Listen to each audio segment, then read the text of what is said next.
Так, что это на видео у нас происходит? Неисправность шаровой опоры. Это выражается стуком, хрустом или чем? Стуком и неуправляемостью автомобиля.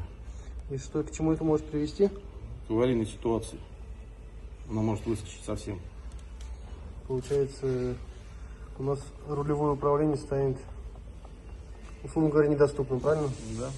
Так, хорошо, а шаровая новая как выглядит? Шаровая опора, она даже не шевелится. То есть она имеет определенные...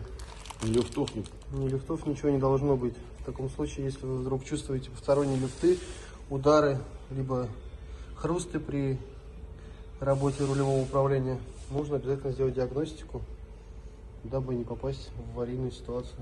По времени, насколько долго происходит замена шаровой опоры? Если без этих проблем, то минут 15-20. Если, как в этом случае, все закисшее, пришлось пилить болгаркой, ну где-то час. В течение часа, да? Ну, все зависит от эксплуатации автомобиля, да? Ну, машина старая, Ну, где эксплуатируют, как обслуживают, это тоже очень сильно зависит.